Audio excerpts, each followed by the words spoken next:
अयोध्येमध्ये प्रभू श्रीरामाच्या मंदिराचा लोकार्पण सोहळा होतोय, रामलल्लाचा प्राणप्रतिष्ठा सोहळा होतोय आणि अयोध्येतला हा सगळा प्रसंग सगळं जग पाहत असताना एका गोष्टीची आठवण येते, ती म्हणजे 6 डिसेंबरला जेव्हा विवादित बाबरी ढाचा खालती पडला होता. पण त्याही काही दिवस आधी एक फोटो ज्यानं सगळ्या जगाचं लक्ष वेधून घेतलं होतं.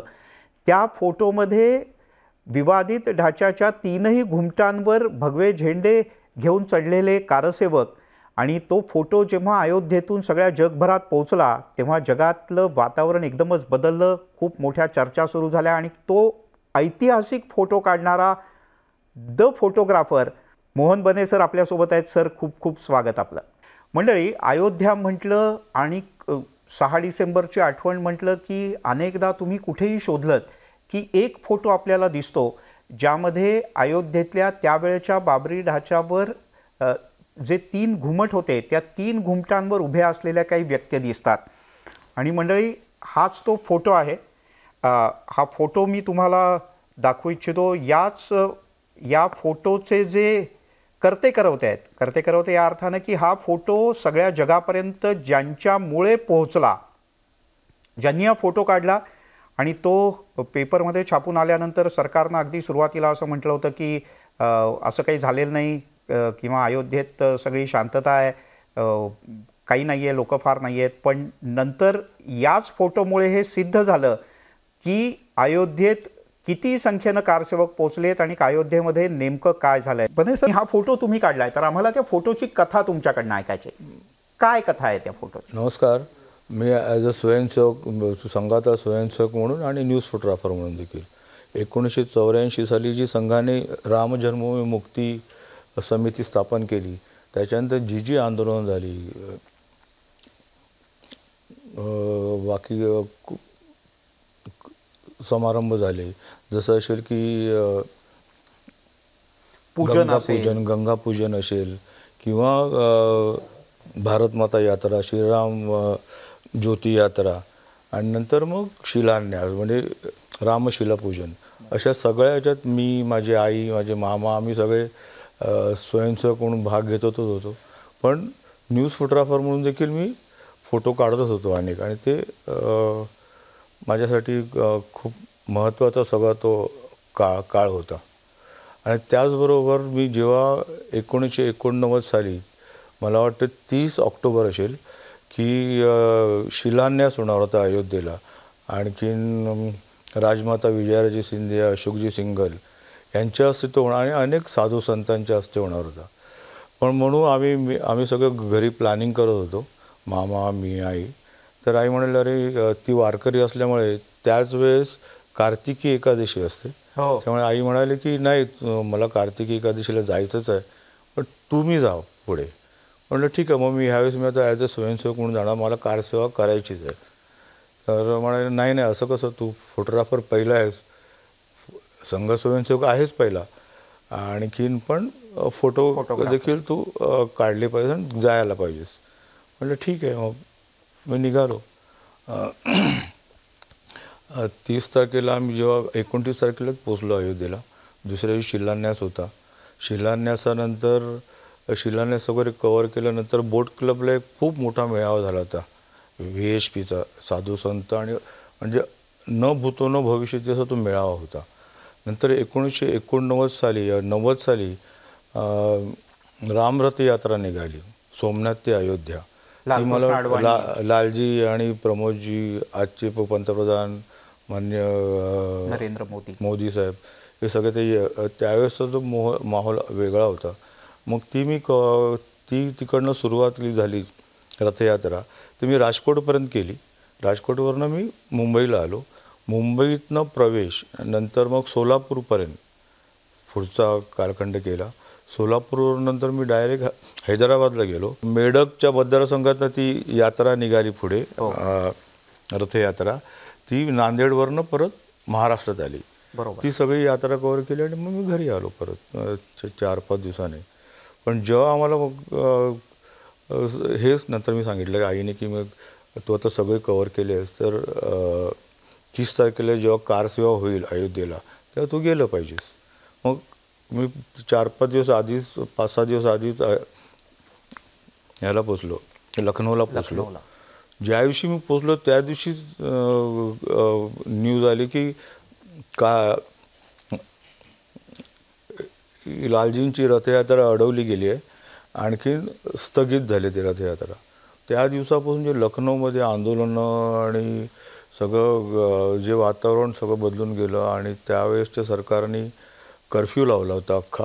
त्यावेळेस मुलायम सिंग यादव होते आणि त्यांनी तेव्हाच डिक्लेअर केले की अयोध्या में परिंदा भी पर नहीं मार सकता. तर म्हटलं आता करायचं काय, प्रचंड दमनशाही होते. पण आम्ही कसे करून काही लोक फैजाबादला गेलो आदल्या दिवशी. पण मग तुम्ही लखनौ ते फैजाबाद कसा प्रवास केला? 4-5 दिवस तिकडची आंदोलन वगैरे केली. आणखी त्यावेळेस 5-6 दिवसाच्या 4-5 दिवसाच्या पायपिटीमुळे माझं 4.5-5 किलो वजन कमी झालं होतं, मला अजून आठवतं आहे. तिकडनं आम्ही कसे फैजाबादला पोचलो दरमदल करत. त्या दिवशी तापमान जवळजवळ 4 ते 5 डिग्री होतं फैजाबादमध्ये. त्या एक हॉटेल होतं छोटंसं, जिथे बरेचसे पत्रकार आणि फोटोग्राफर त्याच हॉटेलमध्ये होते. मला वाटतं तिकडच्या काँग्रेसच्या खासदारच ते हॉटेल होतं, आता मला नाव आठवत नाही. मग त्या दिवशी 30 तारखेला पहाटेच मी निघालो. प्रचंड थंडी होती, पण म्हटलं आपण पोचलो तर पाहिजे, आपण कसंही करून जाऊ. लवकर पोचलो तर जरा पोलीस बंदोबस्त आणि थोडासा ढिला असतो. याने मग मी गेलो तिथे अयोध्येला जेव्हा मी गेलो तर शरयूचा जो पूल होता तिथे तिकडनं जे गोरखपूरवरून मला वाटतं सगळे कारसेवक आणि येत होते. प्रचंड दमनशक्ती काय असते पोलिसांची, पोलीस किती क्रूर होऊ शकतात ते त्या दिवशी मी पाहिलं होतं. म्हणजे प्रचंड प्रत्येकाची कारसेवकांची डोकी फुटली होती, कोण इथं सगळं सामान पसरलं होतं, मारपीट चालू होती. जे फोटोग्राफर तिथे कव्हर करत होते, फोटो काढत होते, त्यांना प्रचंड मार मिळाला. मला आठवतं की प्रवीण जैन म्हणून लखनौचे एक फोटोग्राफर होते, इंग्रजी वर्तमानपत्र होतं, त्यांचा ते दोन्ही कॅमेरे त्यांना रक्तबंबाळ झाले होते. दोन्ही कॅमेरे तोडून टाकले होते माझ्यासमोर. नंतर मग कर्मधर्म संयोगाने तेच प्रवीण जैन नंतर आमच्या इंडियन एक्सप्रेसचे फोटो एडिटर झाले होते, म्हणून मला लक्षात येते. ते मी कव्हर करून थोडंसं आणखी ढाचा होता, विवादित ढाचा, तिकडे सरकलो पुढे. तर एका देवळाच्या उंचवट्यावरती अशोकजी सिंगल पूर्ण रक्तबंबाळ आणि पोलीस त्यांना मारतायत. म्हणजे किती अमानुष, इतक्या मोठ्या माणसाला, इतका मोठा बिझनेसमन, VHPचे इंटरनॅशनल अध्यक्ष, अशा माणसाला देखील सोडत नाही. साधू संत तर प्रचंड सगळे हाणामारी चालूच होती प्रत्येकाला. म्हणजे तुम्ही प्रत्येक टप्प्यावर पोलिसांचा लाठीमार पाहत होता. जसं तुम्ही शरयूचा उल्लेख केलात की तिथल्या पुलावरही लाठीमार होता, त्या प्रत्येक टप्प्यावर पोलीस प्रचंड मार होते. प्रत्येकाला जो समोर दिसेल तो मार खात होता. पण काही पत्रकारांच्या बरोबर मी थोडा गेल्यामुळे काही लोकल होते किंवा पोलिसांचे पण असे ओळखीचे असतात चेहरे, तर त्यामुळे थोडे वाचलं. आणि माझ्या झोळीमध्ये मी कॅमेरा ठेवला. मी नेहमी जो फोटोग्राफर बॅग वापरतात कॅमेऱ्याची, ती बॅग नव्हती. फक्त 2 लेन्सेस, एक नॉर्मल लेन्स ज्यावेळेसची 50 mm असते आणि 80-200 एक छोटी झूम, एवढंच होते त्या जवळ. त्यामुळे मी कदाचित वाचलो असेल. पण तरी देखील मला तिथे अशोक सिंगलांना जिथे मार पडत होता खूप, तर त्यावेळेसचे IG होते मला वाटतं दीक्षित म्हणून, त्यांनी वाचवलं अशोकजींना. तर पुढच्या साईडला आणखीन मंदिरं होती एका रस्त्याच्या कडेला, तर त्या तिथे खूप साधू संतांवरती बंदुकीच्या दस्त्याने आणि लाठीचार्ज होत होता. मला देखील खूप बंदुकीच्या दस्त्याने, मला तर कित्येक वर्ष माझ्या थंडी आली की दुखायचे दोन्ही खांदे. म्हणजे तुम्हालाही मार लागला होता? प्रचंड मार लागला. म्हणजे तिथले SRP होते किंवा सगळे SRPFचे जवान होते, सगळे होते, पोलीस होते. तर तो इतकी क्रूरता मी तर कधी नंतर आयुष्यात मला नशिबाने पाहायला नाही मिळाली. मग तिथून पुढे त्या ढाच्याच्या जवळ तुम्ही कसे पोहोचलात आणि जे या फोटोमध्ये आपल्याला दिसतंय ती फ्रेम तुम्हाला कशी मिळाली? त्यावेळेस तिथे जर मग साधू संतांचं ते मारताना वगैरे फोटो त्यावेळेस तो गाजलाच होता की देवळाच्या बॅकग्राऊंडवरती साधू संत असे पडल्यात इतस्तता, खूप रक्तबंबाळ काही आहेत, पोलीस मारतायत. मला देखील मार पडला. मग थोडं वाचू तुम्ही आणखी पुढे थोडं पळायच्याच उद्देशाने म्हटलं आपल्यावरती आणखी नको मार खायला आणि कॅमेरा सुरक्षित राहावा म्हणून थोडं पुढे आणखी गेलो. जवळजवळ एक अर्धा फरलांग असेल, तर डाव्या बाजूला जय श्रीराम, भारत माता की जय अशा घोषणा ऐकूया लागल्या. म्हटलं अरे काय होत आहे. पण थोडं कारण झाडी आणि सगळी होती. थोडंसं आणखी पुढे गेलो तर तो जो विवादित ढाचा होता, तिन्ही गुंबट होते, त्याच्यावरती एक मला वाटते 10-15 कारसेवक चढले होते वरती. आणखीन हातात भगवा ध्वज घेऊन जय श्रीरामची घोषणा देत होते, भारत माता की जय. तो जो प्रसंग बघितला तर मी माझा कारसेवक पहिला जागा दिला. अरे वा म्हटलं, वा वा, परिंदा भी पर नहीं मार सकता. हे कारसेवकांनी स्वयंसेवकांनी खोटं ठरवलं आहे. जी मुलायम सिंगांची दरपोक्ती होती, दरपोक्ती म्हणेन मी घोषणेपेक्षा, ती कारसेवकांनी खोटी केली आहे. आणि मी पाहतच राहिलो. पण तितक्यात मग म्हणाल अरे आपण फोटोग्राफर पण आहोत, न्यूज फोटोग्राफर जो असतो तो असं लकीली मला मग आली थोडी जाग आणि मग तो फोटो घेऊ शकलो मी. बरं, त्यावेळेला काय भावना आल्या? मी आजूबाजूला खूप लाठीचार्ज वगैरे तिथे देखील होतं. तर आजूबाजूला खूप परत कारसेवक घुसलेच होते. कारण जेव्हा अशोक सिंघल जी आले ना, तेव्हा मग अनेक साधू संतांना खूप हे आलं आणि गल्ल्या गल्ल्यातनं अशोकजींच्या पुढे आगेमागे आणि पुढे ढाचा जो पुढे होता ज्याच्यात, तिकडे सगळे साधू संत आणि कारसेवक विखुरले गेले होते आणि पुढे पुढे येतच होते रस्त्यात. तर तो जो ढाच्यावरती बघितलं मी, तर मला अगदी हे झालं की त्याला हिंदूंची जी मानसिकता होती की मार खाण्याची, जी नंतर मला अटलजींचं पण नंतर भिवंडीच्या दंगलीत मला आठवतं आहे, अब हिंदू मार नाही खाएगा. तर मला कळलं की हिंदूचा आत्मसन्मान जागवणारी ती गोष्ट होती. आणि जगातलं सगळ्यात मोठं काय असेल किंवा पुण्य असेल की जे मी बघितलं की आपण याची देही याची डोळा, राम मंदिराच्या दिशेने आपण काहीतरी होईल चांगलं, असाच माझ्या विचार आला. नंतर मग मी आता मार नाही पडू आणि आपलं काम झालं आहे, आता काही कारसेवा झाली आहे. माझी देखील माझ्या आईच्या इच्छेमुळे तिच्या आशीर्वादामुळे माझी कारसेवा झालीच होती. आणि मी म्हणेन त्या रामाचीच कृपा होती की मी जो फोटो काढू शकलो. आज आता मंदिर होतं आहे, तुम्ही त्यावेळची अयोध्या पाहिले की जी छोट्या छोट्या गल्ल्यांची होती. आता तुम्ही ही पण अयोध्या पाहाल की जिथल्या गल्ल्या रुंद झाली आहेत, भव्य मंदिर तिथे उभं राहिलं आहे.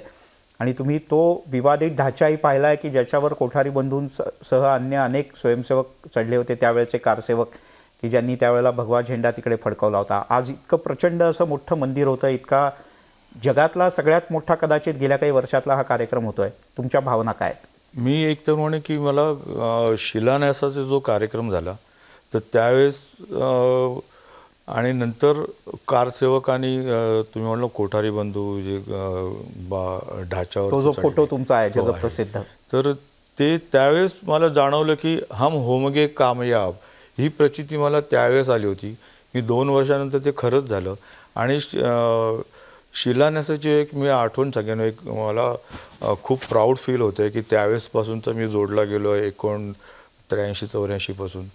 जर शिलान्यासाच्या वेळेस प्रचंड पोलीस बंदोबस्त आणि बॅरिकेड्स लावलेले ढाच्याच्या, त्या तिकडे रामलल्ला जिथे होते तिकडे पोचू शकत नव्हते कोण. आणि शिलान्यासाच्या अलीकडेच तो सगळा हे होतं, ते साधू संत आणि सगळे जे आले होते, तो साध्वी, तर ते सगळं बंदोबस्त आणि बघून अरे मी रामलल्लाचा पण दर्शन घेऊ शकत नाही.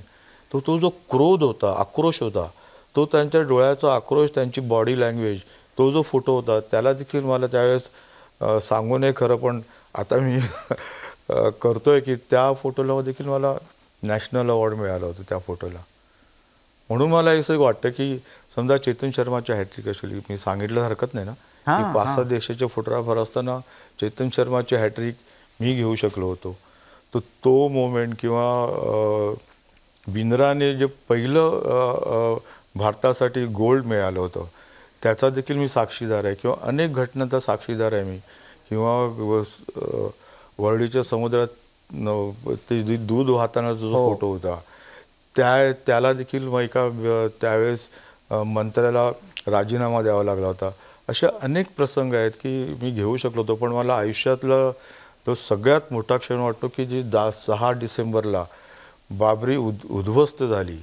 आणखीन हिंदू तन्मनाला ते स्फुलिंग चेतवणारा तो क्षण होता आणि जगातल्या सगळ्यात माझ्या आयुष्यातल्या सगळ्यात आयुष्याची पूर्ती झाली आपली किंवा आम्ही असा धन्य फोटो. झालो असं मला वाटलं. मोहन बने सर, खूप खूप धन्यवाद. तुम्ही आलात आणि अनेक आठवणी सांगितल्यात. खरं तर अनौपचारिक गप्पांमध्ये तुम्ही आणखीन बरेच प्रसंग सविस्तर वर्णन करून सांगू शकाल, पण तरीही तुम्ही काही प्रसंग सांगितलेत आणि त्या काळात काय झालं होतं तिकडे आम्हाला सगळ्यांना घेऊन गेलात. तुमचे खूप खूप आभार. धन्यवाद. धन्यवाद. जय श्रीराम. जय श्रीराम. धन्यवाद.